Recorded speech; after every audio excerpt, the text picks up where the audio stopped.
Donc, moi, je suis Jean-Luc Dupouet. Je suis chercheur à l'INRAE, donc INRAE, Institut national de recherche sur l'agriculture, l'alimentation et l'environnement. Et je suis un chercheur un peu expérimenté puisque ça fait presque 40 ans que je suis dans la maison. Et ma spécialité, c'est l'écologie. J'ai eu une formation en écologie à l'université d'Orsay et à l'école agronomique de Paris-Grignon. Et j'ai fait ensuite une thèse à l'INRA, une thèse qui était déjà sur l'écologie forestière. Et depuis, j'ai travaillé uniquement sur des questions d'écologie. Alors, c'est très large, l'écologie forestière, et mon travail porte sur l'évolution à long terme des forêts. Quand je dis à long terme, ça veut dire entre on va dire les 20 et 2000 dernières années. 2000 ans, c'est la période qu'on appelle la période de l'histoire, la période historique. Et donc, je fais de l'écologie plutôt historique. C'est-à-dire que j'essaye de comprendre qu'est-ce qui a changé dans les forêts depuis 20 à 2000 ans, pourquoi ça change, à quelle vitesse ça change, quel est le rôle de l'homme là-dedans. Et donc, au cours des dernières années, par exemple, on a beaucoup travaillé sur le changement climatique, par exemple, qui est devenu une préoccupation majeure, mais qui n'était pas la question principale il y a 20 ou 30 ans. Le changement climatique n'était quasiment pas connu et pas étudié. Donc, on travaillait sur d'autres types de questions, les pluies acides, par exemple, les pollutions atmosphériques, les dépôts d'azote sur les forêts qui avaient aussi des impacts. Ma présentation va être une présentation d'écologie très générale et pas forcément branchée sur la forêt. J'avais commencé en master par une étude sur les prairies pyrénéennes. Donc, j'avais fait la valeur agronomique des prairies pyrénéennes. Je travaille un peu dans les milieux ouverts de temps en temps. Donc, allons-y. L'exposé, c'était à quoi sert la biodiversité. Alors, j'ai mis comme image introductive cette image que vous connaissez sans doute pour certains d'entre vous, qui est une image extraite d'un film qui s'appelle Seul sur Mars, dans lequel un pauvre homme essaye de survivre alors qu'il a été abandonné par son expédition, la première expédition d'astronautes qui se posait sur Mars. Et on voit comment il essaye petit à petit de survivre dans cet environnement. Et je pense que c'est une bonne façon de réfléchir à ce que serait la vie sans biodiversité. Parce que typiquement, pour l'instant, sur la planète Mars, on la cherche, mais on n'a pas trouvé de vie. Et donc, c'est vraiment, souvent les gens se disent, ah bah tiens, qu'est-ce que c'est que la biodiversité, à quoi ça sert? Et quand on voit tout le film, et finalement, comment on peut survivre dans un environnement où, au départ, il n'y a pas de biodiversité.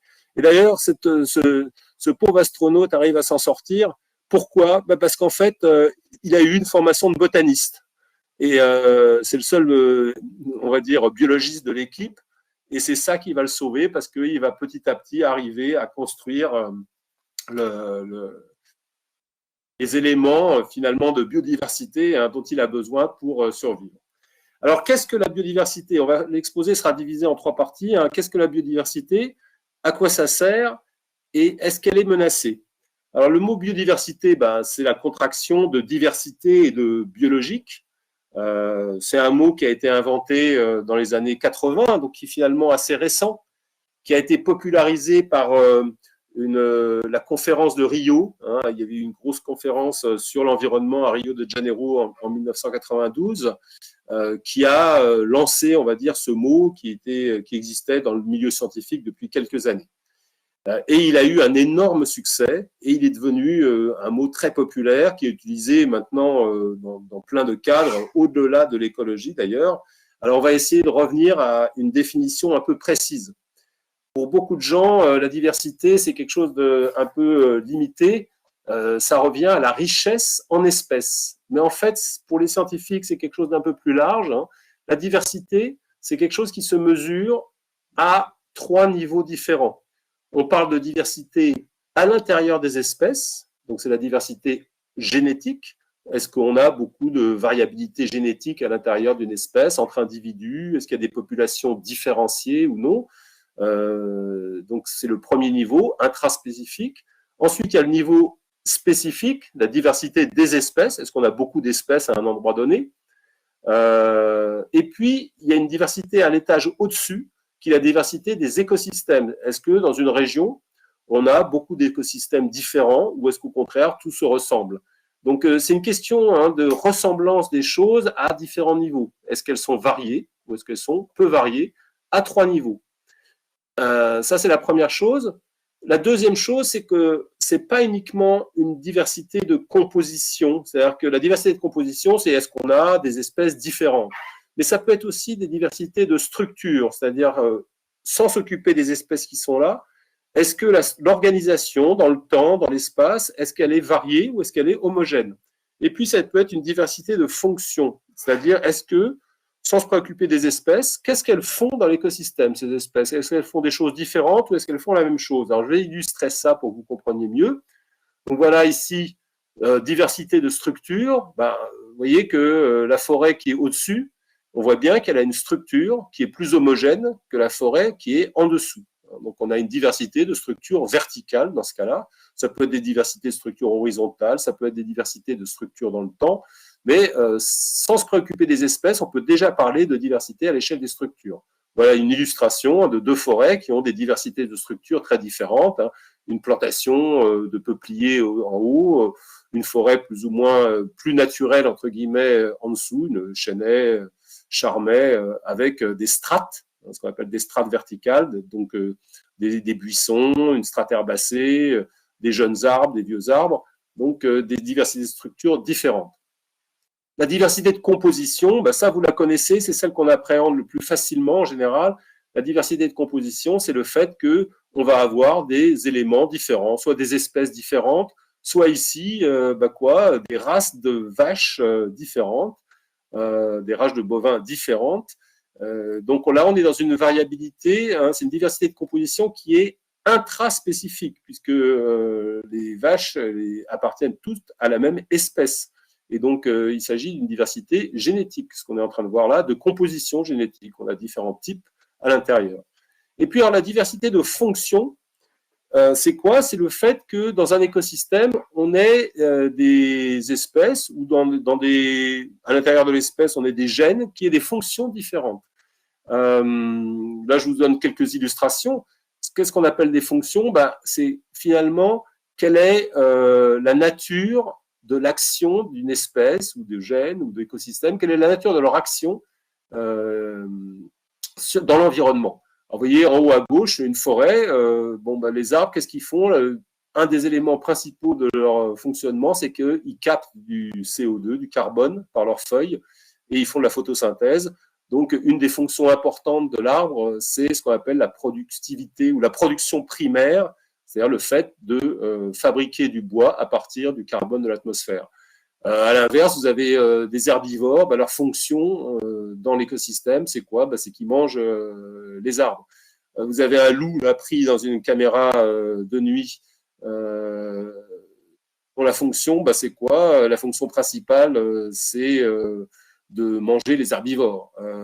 Vous avez en dessous, en bas à gauche, des champignons sur un hêtre. L'inivore, leur fonction, c'est de manger le bois mort. Le petit insecte jaune qui donne les belles... Est-ce que vous voyez ma souris? Non? Oui. Est-ce que quelqu'un me dit... Est-ce que vous voyez la souris sur le bois, là? Non, si je peux montrer. Oui. Oui, ok. Très bien, ouais, merci. Donc, l'insecte qui est là, qui est un scolite qui mange ici du bois de l'épicéa, donc c'est les larves qui mangent le bois de l'épicéa, sa fonction, finalement, c'est de manger des arbres vivants ou en mauvais état de santé, de s'attaquer à ces arbres et les manger. La fonction ici très importante, vous voyez, des pollinisateurs qui vont transporter le pollen. Une autre fonction, les vers de terre, qui vont manger la terre et la transformer, donc qui vont participer à l'incorporation des feuilles mortes, finalement, dans le sol. Là, un petit insecte en bas, tout en bas, rouge et noir. Cet insecte, qu'est-ce qu'il est en train de faire? Il est en train de manger le scolite qui est au-dessus. Donc, vous voyez, c'est un parasite, c'est un prédateur du scolite. Donc, sa fonction, c'est d'éliminer les scolites dans l'écosystème. Vous voyez, il y a une variabilité de fonctions. Un dernier ici pour la route, un bolet, très bon à manger, mais sa fonction, c'est pas tellement celle-là, en tout cas pendant les millions d'années où il a fonctionné sans que l'homme soit là, c'était pas de se faire manger par l'homme. Sa fonction, c'est une fonction de mycorhize, c'est-à-dire qu'il est en symbiose avec les arbres, il profite de l'arbre et il apporte à l'arbre des éléments minéraux et de l'eau. Donc, vous voyez, une variabilité de fonction. Ça fait partie de la biodiversité. Hein. Donc, pensez toujours, biodiversité, c'est pas seulement la composition en espèces, mais c'est aussi la composition en structure et en fonction. Je vous ai dit qu'il y avait 3 niveaux de biodiversité, intraspécifique, au niveau spécifique et au-dessus. Donc, je vous illustre ça. En intraspécifique, voilà, ici, on a 3 êtres différents. Un être normal en vert, un être avec les feuilles rouges, c'est ce qu'on appelle le être pourpre. C'est pas un être en automne, ça, hein, c'est un être qui est normalement à des feuilles rouges. Et puis ici, un être qui a une forme de développement particulier, qui est le être tortillard. Donc on a 3 formes différentes de la même espèce, c'est de la variabilité génétique intraspécifique. Donc c'est un niveau auquel on étudie la biodiversité. Ici, en forêt tropicale, une variabilité d'espèces, donc ça c'est facile à capter, la variabilité interspécifique. Et puis, ce que les gens oublient souvent, hein, donc la variabilité à l'échelle des paysages entre écosystèmes. Donc, vous voyez le paysage du haut, qui est un open field, donc un paysage de champs ouverts dans la région parisienne, dans le bassin parisien. Vous voyez qu'on sent bien que la variabilité entre écosystèmes est beaucoup plus faible que, par exemple, dans ce paysage de bocage, où on va avoir une variabilité avec des prairies, des haies, des forêts, des champs cultivés, etc., qui est plus grande que dans l'image qui est au-dessus. Donc, 3 niveaux d'appréciation de la biodiversité. Alors, comment on mesure concrètement la biodiversité? On peut compter un nombre. Donc, je vous ai pris, par exemple, au niveau spécifique. On prend l'exemple au niveau des espèces. On peut compter le nombre d'espèces. Si on était au niveau génétique, ce serait le nombre de gènes, par exemple, le nombre d'allèles. Donc, on compte un nombre d'espèces. Mais on peut aussi compter l'équilibre de la répartition, mesurer l'équilibre de la répartition entre les espèces. Je vous ai mis un exemple. Vous avez une forêt 1 en haut qui contient 4 espèces réparties avec un quart de la surface pour chacune des espèces. Puis la forêt 2, elle a toujours 4 espèces, mais il y en a une qui occupe 80%, le chêne par exemple, et puis vous avez 3 espèces qui occupent 5%, 5% et 10% du couvert total. Donc toute la forêt est en couverte, mais de façon différente. Donc question, quelle est la forêt la plus diversifiée? Est-ce que c'est la forêt 1 ou la forêt 2? Est-ce que quelqu'un peut me répondre dans l'assistance des lycéens? La forêt 1. Oui, c'est la forêt 1, hein, parce que on a un équilibre de répartition qui est plus grand dans la forêt 1 que dans la forêt 2, où une seule espèce domine toutes les autres. Et puis, un troisième élément de biodiversité qu'on mesure, c'est quelle est la différence entre les espèces. Alors là, je vous explique. Prenez le cas de la forêt 1, par exemple, où tout est équilibré. Si les espèces appartiennent toutes à la même famille, et ce qui arrive souvent, par exemple, dans les arbres, on a les fagacées, c'est une famille qui contient les chênes, les hêtres. Et donc, si vos arbres, vos espèces appartiennent à la même famille, elles se ressemblent plus que si elles appartiennent à des familles différentes. Et donc, on exprime ça en mesurant un truc qu'on appelle la bêta-diversité, c'est-à-dire est-ce que les espèces sont proches les unes des autres ou est-ce qu'elles sont très différentes? Et donc, plus elles seront différentes, finalement, même pour un même nombre d'espèces, pour 4 espèces, si vous avez 4 espèces qui sont très éloignées d'un point de vue évolutif, génétique ou fonctionnement, ça veut dire que vous avez plus de diversité que si vos 4 espèces, elles se ressemblent un peu plus. Voilà. Donc, c'est ces 3 grands éléments qui permettent de mesurer, et on a des indices pour mesurer concrètement ces choses-là. Le nombre d'espèces étant le plus facile à calculer. Il suffit de compter. Voilà. Alors, un élément important sur la biodiversité, c'est que on la connaît très mal. Alors, les gens croient toujours qu'on connaît bien les choses et tout, les scientifiques, ils travaillent et tout, mais ils travaillent, mais la tâche est immense, assez énorme, puisque on estime, alors là, je vous ai mis un calcul qui a été fait, mais il y en a plusieurs, pour la biodiversité terrestre, donc j'ai exclu le marin, on sait exactement combien on a décrit d'espèces, combien on en connaît. Donc c'est environ, en 2011, c'était environ 1 200 000. Et on essaie d'estimer, alors sachant que tous les ans, on trouve environ 15 à 20 000 espèces nouvelles dans le monde. Donc on décrit 15 à 20 000 espèces nouvelles chaque année. Donc on sait qu'on est loin du compte dans la description du vivant, dans la connaissance du vivant. Et donc des gens ont essayé d'estimer combien il nous restait d'espèces à trouver, combien il y en a au total. Alors pour ça, on prend quoi? On regarde l'évolution en bas à droite du nombre d'espèces qu'on trouve chaque année depuis qu'on les décrit, et on essaye d'estimer, comme on voit que ça ralentit, c'est normal puisqu'on en trouve de plus en plus, on essaye d'estimer quand est-ce que ça va s'arrêter. Alors c'est un exercice de haut vol, de grande incertitude. Et vous voyez qu'on arrive ici, dans ce calcul-là, il arrive à 8 millions, plus de 8 millions d'espèces, presque 9 millions d'espèces qui seraient à décrire au total. Donc on connaîtrait aujourd'hui 14% des espèces terrestres. Il y a des estimations variées. Elles vont en gros de 5 millions d'espèces à 100 millions d'espèces, pour vous dire à quel point on est incertain là-dessus, sur le nombre qui resterait à trouver. Alors, ce ne sont ici que les eucaryotes. C'est-à-dire, les eucaryotes, c'est les espèces, je ne sais pas si vous avez dû entendre parler de ça, c'est les espèces qui sont à noyau, qui ont un noyau, qui ont un fonctionnement particulier. C'est une branche de l'évolution qui donne en particulier toutes les animaux, les plantes, et qui exclut donc les bactéries qui ne sont pas là-dedans, qui sont un peu à part parce qu'elles sont carrément très mal connues. La courbe de description des bactéries n'a pas la forme qui s'aplatit comme ici, c'est au contraire une forme exponentielle, c'est-à-dire que chaque année, on en décrit de plus en plus. Donc on est dans une courbe extrêmement ascendante, et on sait que sur les bactéries, on connaît très peu de choses. Alors, je vous ai mis ici un arbre qui décrit la connaissance aujourd'hui sur le monde des microbes, qui contient le monde des microbes, c'est principalement des bactéries, et puis on appelle microbes d'autres catégories dont on ne parlera pas ici. Et donc ces bactéries, elles ont été décrites au début par l'ensemble de tout ce qu'on peut trouver classiquement, les maladies, etc. Et puis on a découvert ce qu'on appelle des archées, qui sont une branche de l'évolution un peu particulière qu'on a découvert dans les milieux extrêmes au début. Vous voyez ici dans les lacs chauds, dans les fonds marins, près des dorsales océaniques. Donc on a trouvé des bactéries particulières qui n'ont pas la même structure génétique que les bactéries qui étaient connues jusqu'à maintenant, qu'on a appelées des archées. Et je vous signale comme ça quelque chose de très intéressant, il y a moins de 10 ans, on a découvert un groupe de bactéries qu'on appelle les Pastécibactéries, qui est un groupe dont on sait que la variabilité génétique est énorme, c'est-à-dire quasiment aussi grande que toutes les bactéries qui étaient connues jusqu'à maintenant.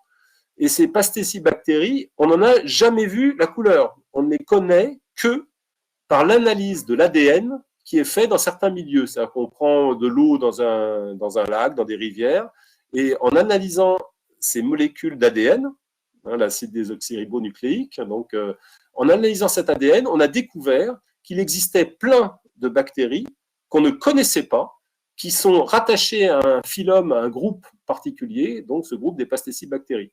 Donc c'est incroyable, c'est-à-dire que une immense partie de la variabilité des bactéries vient d'être découverte il y a 10 ans, et pour des individus qui n'ont jamais été encore observés entiers dans la nature, on ne connaît que leur ADN. Tous les petits points rouges indiquent en fait des choses qu'on a décrites par ADN et qu'on n'a pas encore vues. Donc c'est pour vous dire à quel point l'arbre de la vie est encore inconnu aujourd'hui. C'est une caractéristique fondamentale de la biodiversité. Alors maintenant, je voudrais passer un peu quelques temps sur le cœur du sujet qui était à quoi sert la biodiversité. Alors ça, il y a plein de façons d'aborder la chose. Moi, je l'ai abordé sous l'angle qu'on utilise le plus dans notre domaine, le domaine scientifique, qui est la notion de service écosystémique. C'est, si on dit à quoi sert quelque chose, ça veut dire qu'il sert à quoi? Il sert à l'homme. En tout cas, la notion de servir, la notion d'utilité, c'est une notion qui est liée à des jugements humains. Et on reviendra peut-être là-dessus. Et donc, ça veut dire que forcément, ça correspond à la satisfaction d'une envie, d'un besoin, d'une nécessité humaine.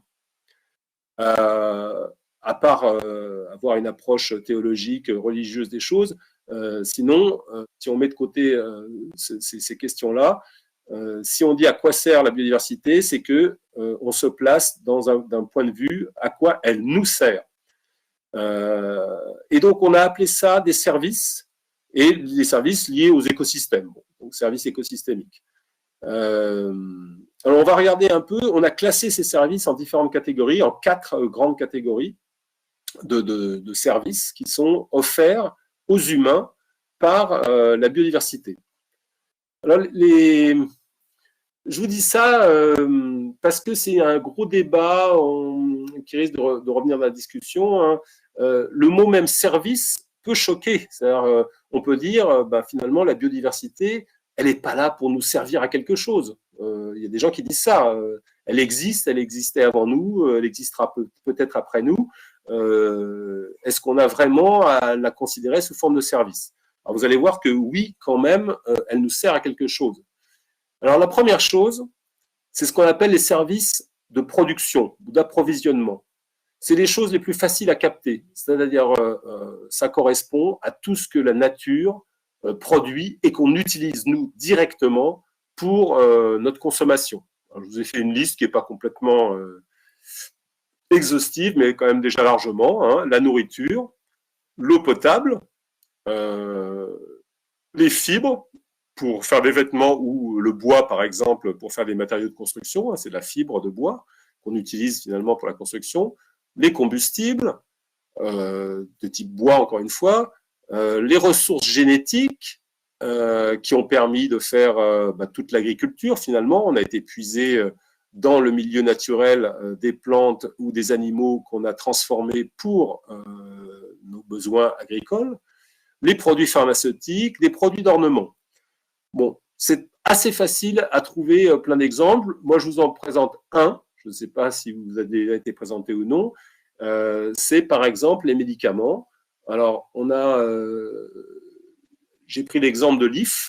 L'if, c'est un arbre que vous connaissez peut-être. Hein, il existe partout en France.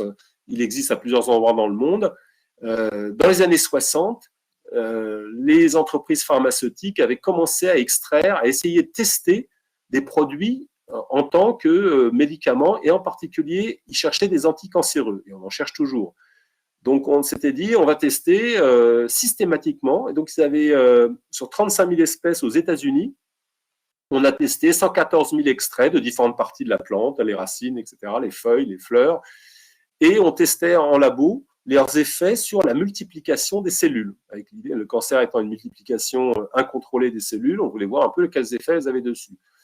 1964, on trouve un extrait d'écorce de l'if qui a une forte activité contre la multiplication des cellules.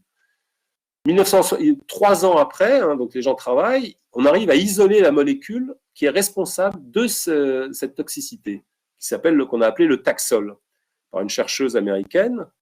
1971, encore 4 ans de travail, on arrive à décrire sa structure chimique. D'une part, on l'a isolée, on savait qu'elle était dans le produit, mais on ne connaissait pas sa structure. Puis ensuite, on décrit sa structure qui est dessinée en dessous, là, ici. Enfin, ce n'est pas tout à fait ça, presque ça. Et puis, une fois le travail fait, on est passé à autre chose, et il y a eu 10 ans quasiment de sommeil, jusqu'à ce qu'un chercheur découvre le mécanisme d'action. Et en découvrant le mécanisme d'action, on a compris que là, on pouvait vraiment en faire un médicament contre le cancer. Donc la recherche reprend. On fait des tests et on s'aperçoit qu'il est vraiment actif contre les cellules cancéreuses. Et du coup, on commence à l'extraire dans la nature des ifs. Mais le problème, c'est que pour faire 1 kg de Taxol, on est obligé d'utiliser 6000 ifs. Donc, et comme c'est l'écorce, une fois que l'if a été écorcé, il meurt. Donc, c'est une action destructrice. Heureusement, un chercheur français du CNRS, en testant, alors en 1979 à l'université d'Orsay, il devait couper les ifs d'une route, là, parce qu'il allait construire des bâtiments à l'université. Il décide d'étudier ces ifs avant qu'ils soient coupés, et dans les feuilles, il découvre une molécule qui est proche du taxol, pas tout à fait la même, et il s'aperçoit qu'en la travaillant un peu au niveau chimique, c'est-à-dire en la modifiant, il arrive à fabriquer un nouveau produit qu'on appelle le taxotère, qui est plus efficace d'ailleurs que le taxol d'origine. Et donc, comme c'est sur les aiguilles, c'est beaucoup plus facile à prélever, on a moins besoin d'individus, et surtout, on n'a pas besoin de tuer l'arbre, parce qu'on peut couper des branches, et les branches repoussent, hein, il y a une multiplication végétative naturelle de l'IF, qui fait qu'on peut produire ce taxotère de façon plus efficace. Et donc en 92 a été mis en place le premier médicament anticancéreux à partir de l'IF, qui est très efficace et qui est, je crois, aujourd'hui le troisième produit anticancéreux dans la panoplie de produits chimiques utilisés en chimiothérapie. Voilà, ici, le gestionnaire d'une plantation d'IF qui existe, qui est dans le Maine-et-Loire. Hein, ils ont 26 hectares sur lesquels ils coupent. Alors, vous voyez, on coupe à ras et ça repousse hein, chaque année pour récolter les feuilles d'IF. Donc, un exemple, si vous voulez, de service direct à l'homme de la biodiversité, qui est la fabrication des médicaments. Mais je vous ai montré qu'il y avait toute une liste bien plus longue. La deuxième catégorie de services, c'est les services de régulation, c'est-à-dire ceux qui permettent de réguler le fonctionnement des écosystèmes et de la Terre. Donc, régulation de quoi? Du climat, de la qualité de l'air, de l'érosion. Les forêts, par exemple, empêchent l'érosion. Des flux d'eau. Les forêts nivellent les niveaux d'eau lors des inondations. Donc, quand vous avez un bassin versant forestier, les crues vont avoir un pic qui va être plus faible. Recharge des aquifères, pareil, les forêts permettent une meilleure recharge de l'eau souterraine. Qualité de l'eau, pollinisation, qui est un service énorme. Là où on n'a plus de pollinisateurs, on est obligé de polliniser à la main. Ça se fait déjà maintenant dans certaines parties du monde, les vergers par exemple. Donc c'est vraiment une perte assez incroyable liée à des pertes de biodiversité. Régulation des maladies, ça, les maladies apparaissent ou disparaissent en fonction de ce qui se passe dans la nature. Si on pense au Covid, c'est un peu ce qui s'est passé. C'est pour des causes en fait, de perturbation des milieux naturels qu'on a le Covid.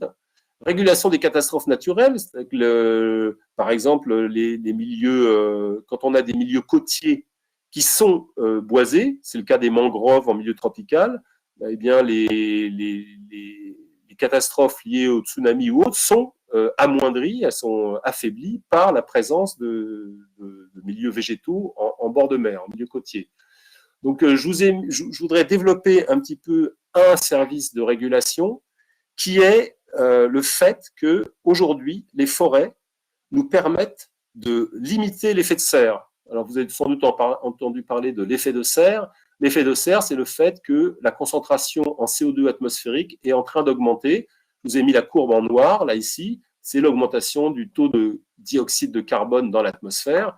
Et vous voyez que depuis les années 50, on a une accélération hein, liée aux émissions de combustion, donc tout ce qui est combustion dans les voitures, dans les industries, dans les chauffages, etc. Et donc, on a un problème puisque ce gaz, le CO2, provoque un effet de serre et donc une augmentation de la température de la Terre. Donc, c'est le réchauffement climatique. Donc, le CO2 n'est pas le seul gaz à effet de serre, mais c'est le principal dans l'atmosphère. Et donc, on a un besoin de réduire ces émissions de CO2. Or, la forêt joue un grand rôle là-dedans. Alors, c'est le transparent le plus compliqué que je vous montrerai, mais c'est pour vous montrer sur quoi on fait des recherches. Hein. Là, on s'approche vraiment du cœur des recherches qu'on mène. On a essayé de comprendre comment la forêt joue sur la quantité de CO2 qu'il y a dans l'atmosphère. Comment elle joue? Vous voyez, il y a la photosynthèse qui fait que les arbres absorbent du CO2. Ils en rejettent la moitié tout de suite par respiration. Mais il y a la moitié qui va rester dans les arbres. Qu'est-ce que ça va devenir? Donc ce CO2, c'est du carbone. On peut raisonner en termes de carbone. Un arbre est fait de 50% de carbone. La moitié d'un arbre, c'est du carbone, donc qui vient de l'atmosphère. Ce carbone, il va passer soit dans le sol, soit il va être coupé par le forestier. Une fois dans le sol, il va soit y rester, soit repartir par décomposition dans l'atmosphère. Le bois qui est coupé, on le met dans des charpentes ou on le brûle. Ok. Et puis, une fois qu'il a fini dans des charpentes, en fin de vie, soit il va dans des décharges, pour beaucoup, soit il va être brûlé. On va le réutiliser une deuxième fois. Et puis, dans les décharges, ça repart par décomposition dans l'atmosphère. Donc, vous voyez un peu le cycle du carbone lié à la forêt. La réflexion, c'est la question des chercheurs là-dessus, c'est quel rôle joue la forêt? Est-ce que finalement, toutes ces flèches, ça amène à une décroissance du CO2 atmosphérique ou est-ce qu'au contraire, ça amène à une croissance? Si vous y réfléchissez, par exemple, si on est capable d'augmenter la quantité de forêt, donc l'image forestière ici, forcément, si on a plus de forêt une année que l'année précédente, ou 10 ans, si on a augmenté la quantité de forêt, ça veut dire que forcément, on a retiré du CO2 de l'atmosphère. Donc, augmenter la quantité de forêt, ça veut dire baisser le taux de dioxyde de carbone dans l'atmosphère. Donc, ça veut dire limiter l'effet de serre et limiter le réchauffement climatique.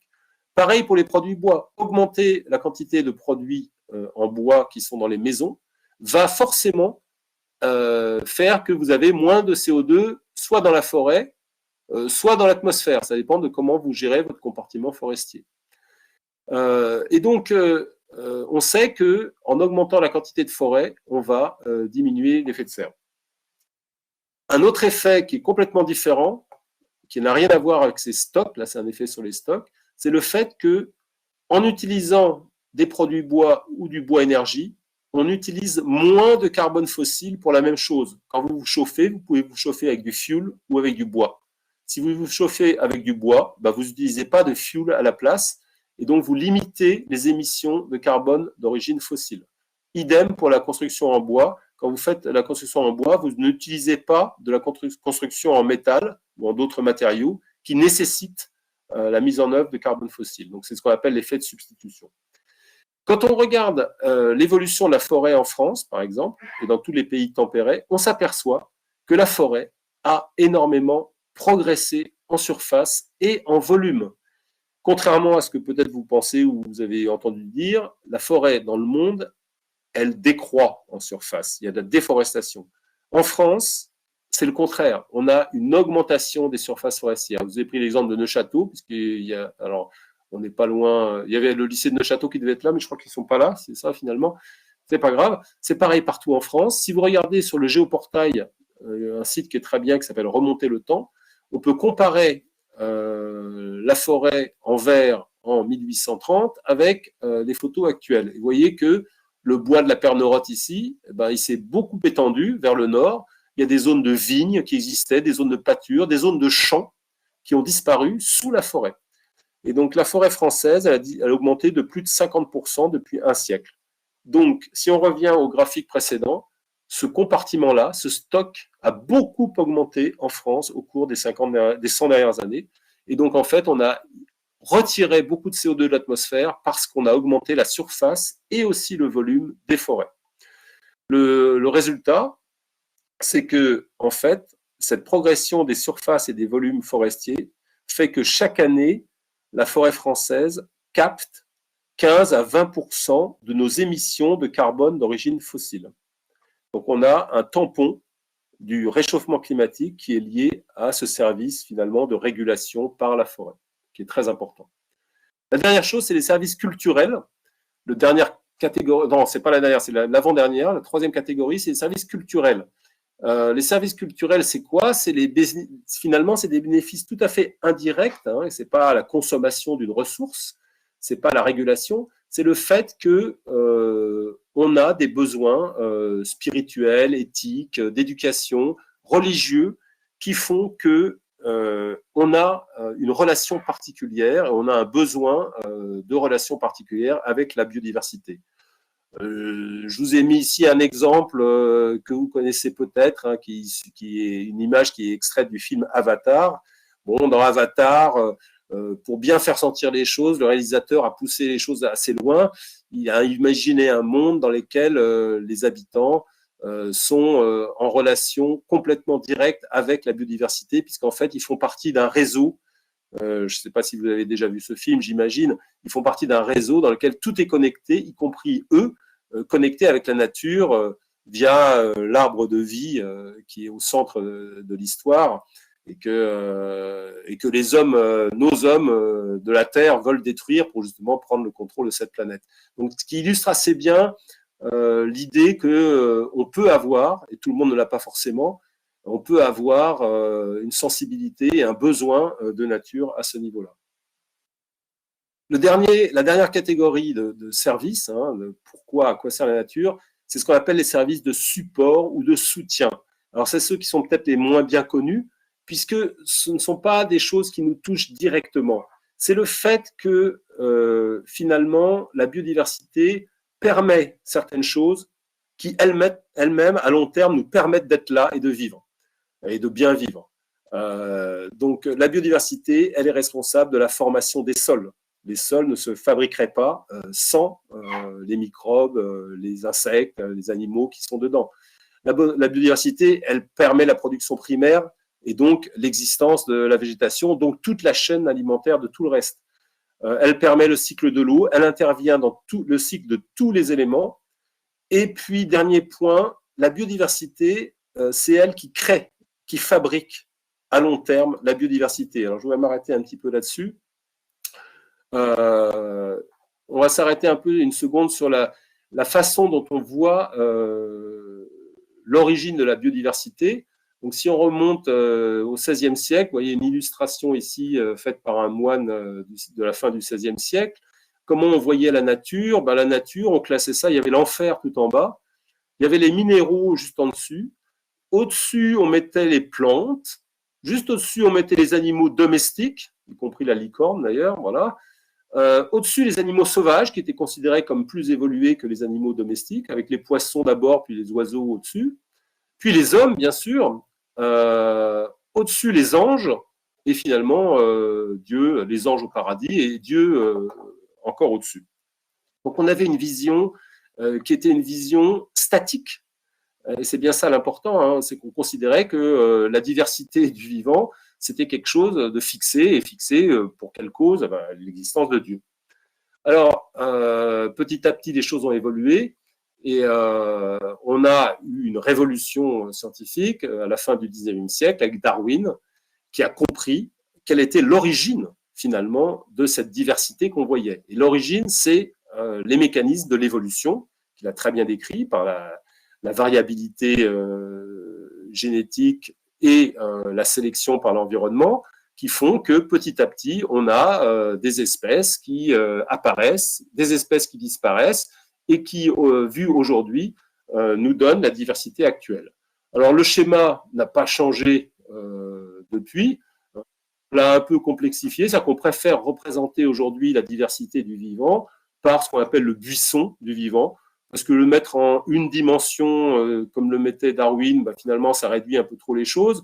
Donc, on dit, voilà, depuis l'origine, on a eu des voies d'évolution extrêmement variées, dans des sens très variés, qui s'écartent les unes des autres, qui donnent des choses qui sont de plus en plus complexes. Enfin, c'est un peu débattu, mais quand même, c'est quelque chose qui commence à être plutôt accepté. L'idée qu'on a une complexification au cours du temps, mais dans des directions extrêmement différentes, l'homme n'étant qu'une branche parmi tout ça. Donc l'homme fait bien partie de la biodiversité, c'est le résultat, et il y est complètement intégré, évidemment, mais il en est aussi très différent.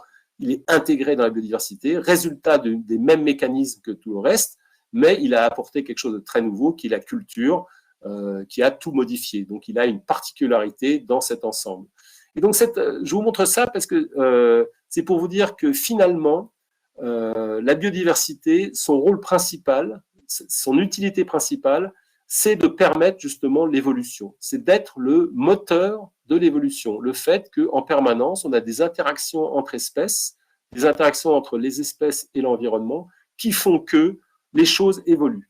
Et tant que l'homme n'est pas capable de faire ça, et on ne voit pas très bien comment il pourrait devenir capable de faire ça, c'est-à-dire capable de reproduire les 3,5 milliards d'années d'évolution qui se sont déroulées depuis l'apparition des premières bactéries dans le monde, tant qu'on n'est pas capable de reproduire ça, ça veut dire que c'est ça qui est finalement le rôle principal pour moi de la biodiversité, c'est le fait que ce soit le moteur de l'évolution, à la fois le moteur et le résultat. Et c'est la raison sans doute principale pour laquelle il faut protéger cette biodiversité. Parce que sinon, on stoppe le mécanisme qui nous a permis de profiter aujourd'hui de cette variation entre espèces, entre gènes, entre écosystèmes.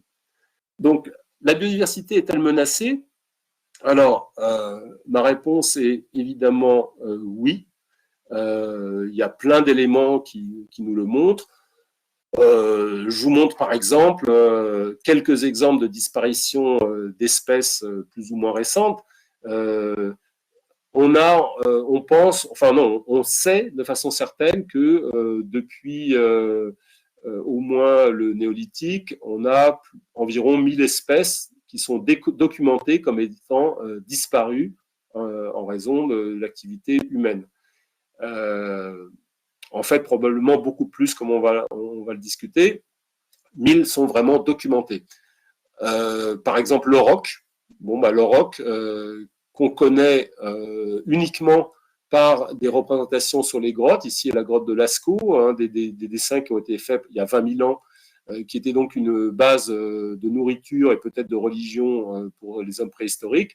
Dernier individu tué en 1720. Ici, une petite grenouille d'Australie qu'on a découvert en 1981 et qui a disparu aussi sec en 83, à la fois parce qu'un champignon détruit cette espèce et aussi parce que cette espèce est très particulière. On l'a découverte en Australie. C'est une espèce qui vit dans les rivières, avec du flux d'eau. D'habitude, une grenouille, ça ne vit pas dans la rivière, ça vit dans des mares. Pourquoi? Parce que les œufs, si vous êtes dans une rivière, les œufs ils sont emportés par la rivière. Donc, si vous avez un flux d'eau trop important, vous ne pouvez pas vivre dans une rivière. Cette grenouille mange ces œufs et ils se développent dans l'estomac. Et la métamorphose se fait petit à petit dans l'estomac de la grenouille et elle recrache en quelque sorte les petites grenouilles une fois qu'elles sont arrivées à maturité. Ça lui permet donc de vivre dans des rivières et de protéger ses œufs puisqu'ils sont finalement incubés dans l'estomac de la grenouille. Et ça a beaucoup intéressé les chercheurs qui se sont dit, oulala, mais là, il y a matière à trouver un médicament contre l'ulcère de l'estomac parce que ça veut dire qu'elle bloque pendant toute la gestation tout le développement des œufs, elle bloque la sécrétion des sucs gastriques qui sinon sont des sucs acides et qui tueraient et qui dissolveraient les œufs qui sont dans son estomac. Et donc, ils ont étudié cette grenouille et une des raisons pour lesquelles elle a disparu, c'est qu'il y a eu trop de prélèvements de cette grenouille qui était très rare, il y a eu trop de prélèvements dans l'environnement. Donc, c'est une grenouille qui n'a pas été revue depuis 1983. Donc, les chercheurs sont en partie responsables, mais pas seulement. Je vous dis qu'il y avait un champignon qui était aussi là derrière. Le dodo, à l'île de la Réunion, beaucoup d'espèces d'oiseaux ont disparu, et en particulier des oiseaux qui vivaient sur les îles, parce qu'une fois qu'on est un oiseau sur une île, si on tombe sur une île, ce qui est très souvent le cas où il n'y a pas de prédateurs, l'évolution vous fait disparaître les ailes. Et donc, c'est des oiseaux qui ne volent que très mal ou pas du tout. Donc, on a beaucoup d'oiseaux connus, c'est pas la seule espèce, le dodo de l'île de la Réunion, mais beaucoup d'espèces d'oiseaux aptères ou avec des ailes atrophiées, qui, dès que l'homme est apparu, ont disparu parce qu'ils les ont chassés, ils mangeaient les œufs, ils chassaient la viande, et c'était un gros oiseau en plus, qui est aussi une caractéristique des oiseaux insulaires.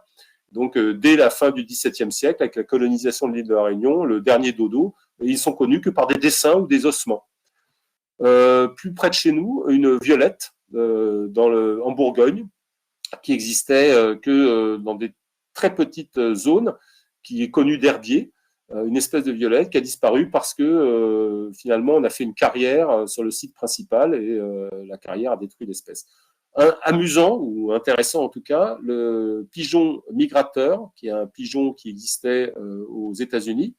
C'est intéressant cet exemple parce que ce pigeon, on dit toujours que les espèces à faible population sont plus à risque de disparaître, ce qui est vrai. Quand on n'a plus que quelques individus, c'est évident qu'on a plus de chances de disparaître que quand on a des millions d'individus. Eh bien, cette espèce, elle a disparu en moins d'un siècle alors qu'elle existait par milliards d'individus. Donc, c'est un exemple de population très abondante qui a disparu très rapidement sous l'action de l'homme. Quand on a colonisé les États-Unis, on a découvert cette espèce. Il y avait des vols qui étaient décrits pendant. ils étaient tellement nombreux, ces oiseaux, qu'ils passaient pendant des heures et des heures. Donc, il y a certains qui ont décrit des vols qui passaient pendant 4 heures au-dessus de l'observateur. Et donc, on tirait ces gens dès qu'on a eu des fusils, on tirait sur ces oiseaux. Vous voyez ici une récolte, hein, une chasse de cet oiseau. Et on l'a tellement bien chassé que en 1914, le dernier individu qui était dans une cage dans un zoo est mort et l'espèce a totalement disparu. Donc, on a un problème de disparition rapide des espèces qui est bien identifié. Alors, les causes de ces disparitions, il y en a 5, on les classe en 5 causes. Il y a les invasions biologiques, c'est-à-dire le fait que des espèces s'introduisent dans l'environnement et éliminent les autres espèces, on verra de quoi il s'agit. Le changement climatique, qui fait que le climat change et donc il change aujourd'hui à une vitesse telle que les espèces ne sont plus capables de s'adapter et elles disparaissent. La destruction et la dégradation des habitats, c'est-à-dire le fait qu'on fasse disparaître, par exemple, en construisant des maisons, en urbanisant des territoires, en faisant des carrières, des routes, ou même en dégradant la forêt, en la coupant trop. Bon, il y a plein de raisons. Hein, dégradation des habitats. L'habitat de l'espèce disparaît, donc l'espèce disparaît. Surexploitation de la ressource, c'est typiquement, par exemple, par la chasse, hein, comme on l'a vu. Et pollution, les pollutions atmosphériques ou la pollution des eaux ou des mers, qui aussi peuvent s'attaquer à certaines espèces. Bon, on a essayé de classer ces menaces depuis la plus importante jusqu'à la moins importante, c'est-à-dire quelles sont celles qui font disparaître le plus d'espèces ou le plus vite. Et vous voyez qu'il y a suivant différents organismes, hein, différentes recherches, c'est pas facile à faire. Il n'y a pas forcément un consensus, mais plus ou moins. En gros, la destruction et la dégradation des habitats sont le facteur principal de disparition des espèces. Le deuxième, c'est la surexploitation. Vous voyez que le changement climatique ne vient quasiment qu'en dernier. Le changement climatique n'est pas aujourd'hui la cause principale de menaces et de disparition sur les espèces. Au cours du temps, on pense que ce qu'on appelle les déterminants des menaces ont changé. Pour le futur, c'est évidemment le changement climatique. On pense que ça va être sans doute la menace principale. Dans le passé, ça a été beaucoup la surexploitation. Qui a été relayé par la destruction des habitats. Et en ce moment, bon, on a un problème d'introduction d'espèces trop rapide et trop massive. La destruction des habitats, je vous donne 2 exemples. La destruction des habitats, c'est quoi? C'est par exemple la destruction de la forêt. On a fait des recherches et on a calculé où est-ce qu'il y avait de la forêt avant que l'homme n'intervienne. Donc, l'homme a commencé à déforester massivement à partir de ce qu'on appelle le néolithique, c'est-à-dire il y a 8000 ans en Europe. Parce qu'il est passé d'un état de chasseur-cueilleur à un état d'agriculture sédentaire, donc il s'est installé. Et là, il a commencé à déforester pour, autour des villages, faire de l'agriculture permanente. Donc, on est passé d'un couvert forestier qui était peut-être de 80% de la planète à quelque chose qui est aujourd'hui, qui était à 70% et qui est passé à 30 ou 40%. Donc, on a perdu 40% du couvert initial de la forêt par déforestation. Je vous signale qu'aujourd'hui, on a des déforestations massives dans les parties tropicales et équatoriales du globe, mais on a fait exactement la même chose en France, en Europe. Simplement, on l'a fait il y a 8000 ans au lieu de le faire aujourd'hui.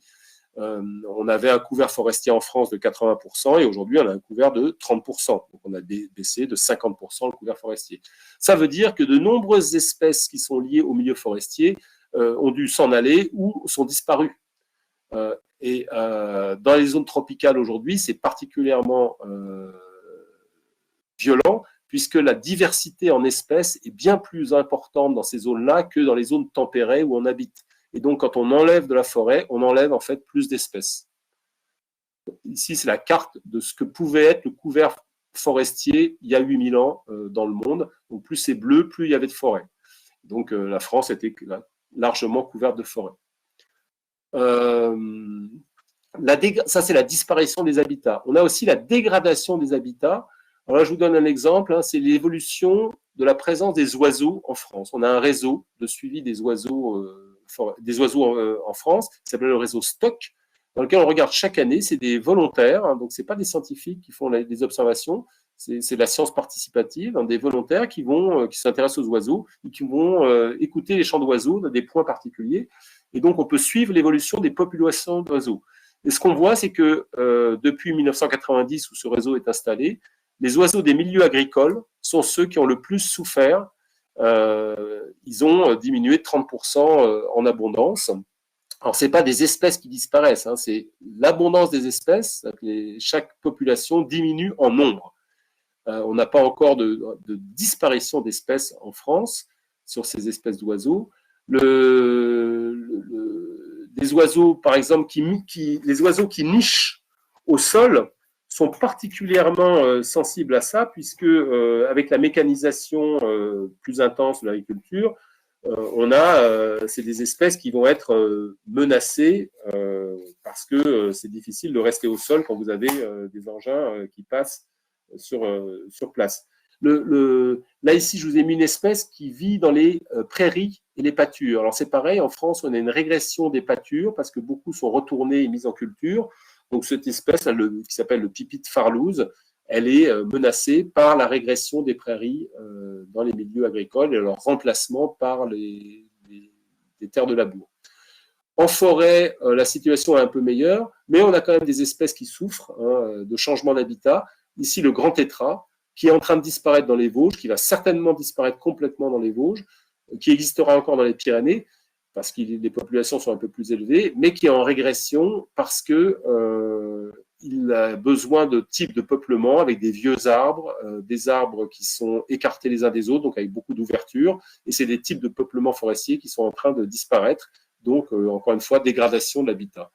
À l'inverse, des espèces généralistes, c'est-à-dire qui n'ont pas d'exigence particulière, comme ici le pigeon ramier, qui est une espèce qui est en forte progression, parce qu'il est ubiquiste et il peut vivre dans les villes, il peut vivre partout. Donc on a quelques généralistes, on va dire, qui progressent. Mais c'est des espèces qui ont moins d'intérêt d'un point de vue valeur écologique, puisque justement, ils peuvent vivre partout. Donc on n'aura jamais de problème avec ces espèces-là. Le risque, c'est plutôt sur des espèces un peu qu'on appelle spécialistes. Dernier exemple, c'est les espèces dont je vous parlais, les espèces envahissantes, le fait qu'on a des arrivées de nouvelles espèces. Alors ça s'est beaucoup multiplié au cours des dernières années, c'est un problème actuel. Un exemple, le buis. Donc on a sur les buis, vous connaissez, c'est des espèces qui sont souvent… Le buis, c'est un arbre qui est souvent utilisé, un arbuste qui est souvent utilisé dans les jardins pour faire ce qu'on appelle l'art taupierre, hein, on sculpte les buis, ça s'y prête très bien. Eh bien, on a une chenille, on a un papillon qui est arrivé en Europe récemment, dans les années 2000, et dont la chenille mange les feuilles, l'écorce, et donc qui tue les buis à un point tel qu'on a, pour l'instant, on ne sait pas si le buis va s'en sortir. C'est qu'il y a une régression énorme du buis dans toute la France par cet insecte. Et il faut savoir que cet insecte, la pyrale du buis, ça s'appelle la pyrale, il a été importé. Pourquoi on a la pyrale du buis? D'où il vient? Il vient de Chine. Et pourquoi il vient de Chine? Parce que quand les gens achètent des buis et qu'on va chez un vendeur très connu de buis ou de plantes pour acheter ces plantes le dimanche, vous en connaissez tous dans votre quartier, dans la périphérie de votre ville. Quand on va acheter ces plants, eh bien, ça coûte moins cher de les élever en Chine que de les élever en France, les plants. Et donc, on envoie des graines de buis en Chine, on les élève en Chine et on les fait revenir en France. Et en faisant ça, eh ben, on a récupéré cet insecte ravageur qui existait en Chine et qui n'existait pas en Europe et qui est arrivé tranquillement en avion dans les années 2000 en Europe et qui maintenant donc détruit tous les buis. Donc c'est typiquement une introduction d'espèces liées à des activités humaines, qui est un cas extrêmement fréquent aujourd'hui. Pourquoi c'est extrêmement fréquent? Je vous ai mis ici l'évolution de la quantité de biens en bleu qui sont transportés par avion et la quantité de gens en orange qui sont transportés par avion depuis 1970, qui est une base 100. Donc ensuite, il suffit de diviser ça par 100. Donc si vous êtes en 2019, vous avez 2200 par rapport à 100, ça fait exactement 22 fois plus de gens, 22 fois plus de fret, c'est-à-dire de bagages, de biens qui sont transportés par rapport à 1970. Vous voyez, vous avez une explosion des transports, et ça, c'est la cause principale, par exemple, de l'introduction de nouvelles espèces dans les milieux européens par rapport aux milieux asiatiques, etc. On a un transport d'espèces dont ces pathogènes qui se multiplient actuellement. Vous voyez que la pandémie ramène ces choses-là à des niveaux qui finalement bas, mais quand même beaucoup plus élevés encore que 70. Voilà, j'ai fini mon exposé. Vous voyez que j'ai un exposé qui est assez finalement angoissant puisque je ne vous donne pas de solution. Donc on peut éventuellement discuter ensuite des solutions. Mais en tant que chercheur à l'INRAE, notre premier travail, c'est d'analyser et de comprendre les mécanismes par lesquels les choses arrivent. Et je dois dire qu'on en est encore à ce stade-là et que l'exploration des solutions reste plus dans le domaine, on va dire, dans le domaine politique et social que dans le domaine recherche pour lequel on n'est peut-être pas encore tout à fait assez avancé. Bonjour, on aimerait vous demander quel type d'action comme la replantation d'arbres ou la réintégration d'espèces l'homme est le plus susceptible d'augmenter pour conserver le mieux la biodiversité. Alors, c'est une vaste question. Vous voyez, là, tout de suite, vous avez envisagé la conservation de la biodiversité ou l'amélioration de la situation par la replantation d'arbres ou la réintroduction d'espèces. Donc, quand on veut protéger la biodiversité, il y a deux directions finalement. Il y a une direction qui est plus d'éviter les problèmes et une autre qui est de réparer les problèmes. Et donc, ce que vous avez énoncé, c'est plus de la réparation, c'est-à-dire on va replanter des arbres, on va réintroduire des espèces, on va faire ce qu'on appelle de la restauration des milieux. On va restaurer des milieux qu'on a abîmés ou qu'on a détruits. Alors, ce qu'il faut bien voir, et c'est un peu décevant, mais c'est la réalité, donc c'est vers là qu'il faut aller, c'est que l'évitement, c'est-à-dire éviter les problèmes, c'est quand même mieux que d'essayer de réparer les problèmes. C'est comme en médecine, il vaut mieux avoir de la prévention que d'essayer de guérir des maladies. On est bien mieux quand on ne l'a pas que quand on l'a. Pourquoi ? Parce qu'on sait que la restauration, ça va nous coûter cher. D'une part, donc ça c'est la première chose, ça coûte très cher de faire des actions de plantation. Quand on doit faire des plans de replantation, il faut y penser des millions pour faire ça. C'est ce que fait le gouvernement actuellement, par exemple, suite aux sécheresses qu'on a eues en 2018-2019. On est obligé aujourd'hui, on a des mortalités d'arbres très importantes dans les forêts, donc il faut replanter, donc on investit de l'argent. Le gouvernement n'est pas très bon pour faire ça, parce que, par exemple, là, on est obligé d'investir. Alors, ce n'est pas des plans sur 10 ans. On n'est pas capable de faire ça. Donc, on demande aux gens, vous avez 2 ans pour dépenser de l'argent. C'est un peu rapide, donc on est obligé de faire des choses très rapidement, avec peu de réflexion. Il y a un problème là-dessus. Ça peut être intéressant, mais ça coûte cher et c'est difficile à mettre en œuvre. Et l'autre problème de la restauration, c'est que c'est qu'on ne sait pas restaurer les milieux. Ça, c'est plus grave. C'est-à-dire que quand un milieu a été abîmé par l'homme, il ne faut pas croire qu'on peut le refaire comme ça, d'un claquement de doigts. Je vous donne un exemple sur lequel on a beaucoup travaillé en recherche ces dernières années. On s'est aperçu que dans plein de forêts, en France, il y avait eu de l'agriculture à l'époque, au XIXe siècle. Je vous ai dit que la forêt française, elle progressait en surface. Ça veut dire, sur quoi elle progresse ? Elle progresse sur de l'agriculture. Elle ne progresse pas sur des villes, elle progresse sur l'agriculture. Parce qu'en France, on a un abandon des terres agricoles. Depuis un siècle, les gens ne le savent pas très bien, depuis un siècle, la surface agricole n'a fait que diminuer, la surface cultivée. Pourquoi elle diminue ? Parce qu'on est beaucoup plus efficace en production sur les surfaces qu'on ne l'était il y a un siècle. On produit 10 à 100 fois plus, suivant les types de culture, que ce qu'on faisait il y a un siècle. Et donc, on a moins besoin de surface agricole. Donc, la forêt progresse. Elle progresse donc sur quoi ? Sur l'agriculture. Où que vous soyez en France, si vous regardez, vous verrez de la forêt avec des petits buissons, des jeunes peuplements, sur d'anciennes vignes, d'anciens vergers, voire même d'anciennes pâtures, même d'anciens champs. Vous avez cette progression forestière. On a étudié en quoi les forêts qui poussaient sur des anciens champs étaient différentes des forêts qui existaient avant, qui n'avaient pas été mises en culture. Et on s'est aperçu que même un siècle après, même 2000 ans après, c'est-à-dire quand on a été voir des agricultures gallo-romaines en forêt, parce qu'on a trouvé des fermes gallo-romaines, même 2000 ans après, la forêt garde la trace de l'agriculture ancienne. Dans les sols, la biodiversité n'est pas la même. Les bactéries qui vivent dans le sol, les plantes qui poussent sur le sol ne sont pas les mêmes là où les terrains ont été cultivés il y a 150 ans ou il y a 2000 ans. Donc, ce qu'on appelle la résilience, le fait de pouvoir revenir à un état antérieur, la résilience des écosystèmes n'est pas complète, elle n'est pas si élevée que ce qu'on croit. On est souvent trompé par les arbres. L'arbre cache la forêt, c'est un dicton connu. L'arbre cache la forêt, c'est-à-dire qu'on peut récupérer une forêt où il y a des arbres, il n'y a pas de problème. Donc, au niveau du service de production, on aura toujours nos arbres, nos hêtres, on peut planter des épicéas, on peut planter des douglas, on peut laisser pousser des chênes, on verra de la forêt, ça c'est sûr. Mais l'ensemble de l'écosystème, avec sa richesse, avec ses éléments de biodiversité dans les sols, lui n'est pas récupéré, n'a pas été restauré. Et donc c'est un autre écosystème qui est, on va dire, avec un peu moins de valeur par rapport à ce qu'on avait avant, qui était un peu plus naturel. Donc la restauration est quelque chose qui a des limites. Et il ne faut pas croire qu'on pourra restaurer des milieux comme ça. Et puis quand on parle de milieux urbains, alors là, on oublie complètement, c'est-à-dire qu'on ne restaurera pas la naturalité de milieux qui ont été urbanisés. Donc c'est des terres qui sont perdues, on va dire d'un point de vue biodiversité naturelle, hein, les éléments naturels ne seront pas récupérés sur des terres urbanisées.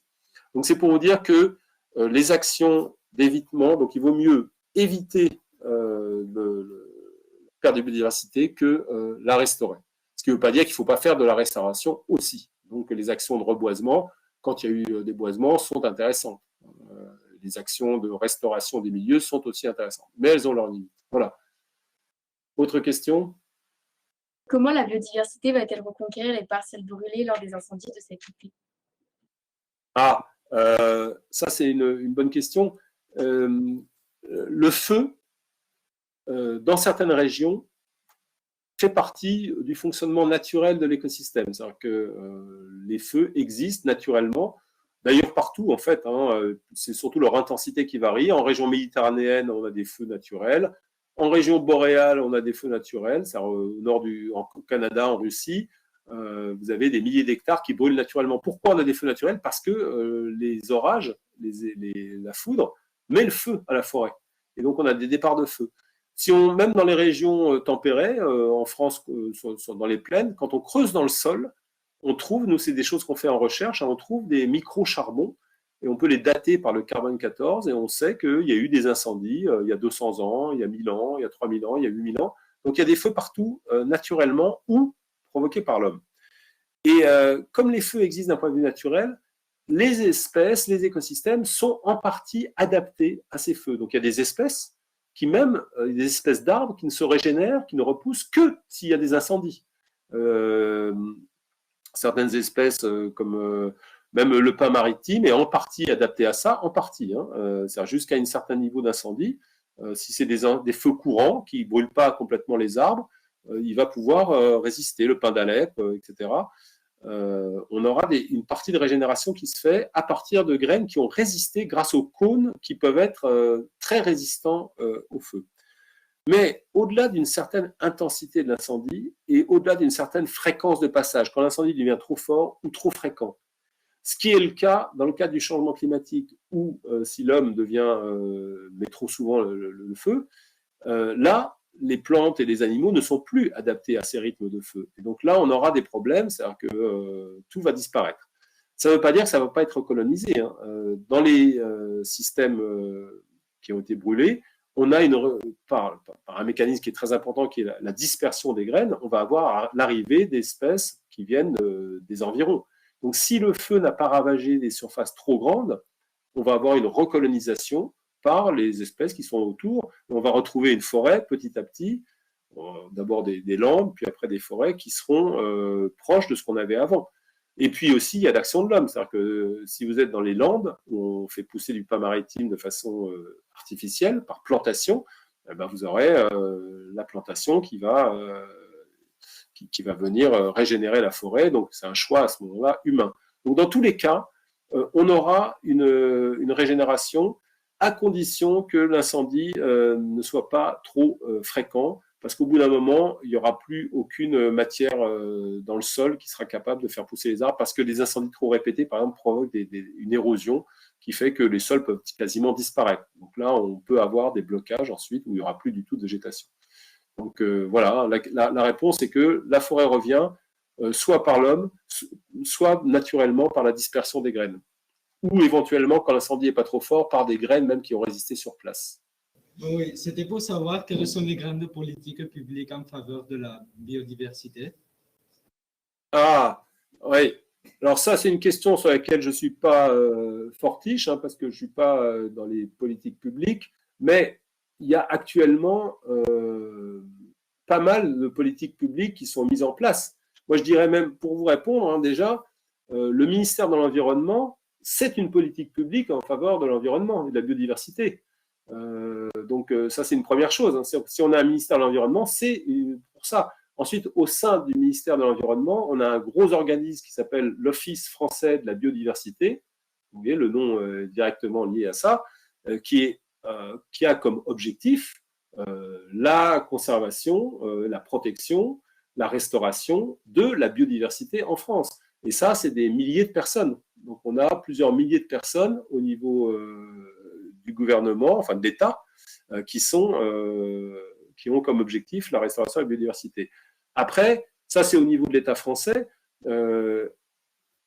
Dans ces organismes-là, et même dans d'autres, comme par exemple l'Office national des forêts, il y a des réglementations qui sont mises en place pour la protection de la biodiversité. Donc, tous les organismes, par exemple les parcs nationaux, l'Office national des forêts, même les parcs régionaux, ont eux-mêmes des politiques internes, par exemple la mise en place de réserves, des réserves intégrales dans lesquelles on dit, bah, tiens, là, on ne va plus faire de sylviculture, on ne va plus toucher à l'environnement, on va limiter le passage des gens de façon à protéger la biodiversité. Donc, vous voyez, ça, c'est des réglementations à petit niveau, entre guillemets, enfin, elles sont très importantes, hein, mais qui drainent tous les organismes où il y a des réglementations qui permettent de faire ça. À l'inverse, au niveau international, il y a des accords internationaux, bon, dont le rôle est certainement aujourd'hui un peu faible. Hein. Il y a des accords internationaux, des conventions, ce qu'on appelle des conventions, pour la protection de la biodiversité. Donc, on a plusieurs organismes qui existent. L'IPBES, qui est l'IPBES, pardon, qui est un organisme international dans lequel on essaye de mettre en place des réglementations internationales, comme la réglementation Ramsar, par exemple, sur la protection des milieux humides et des oiseaux des milieux humides. Donc, il y a toute une gamme, hein, je ne peux pas tout vous raconter parce que, en plus, je connais mal, il y a toute une gamme on va dire, de politiques qui sont mises en place pour ça.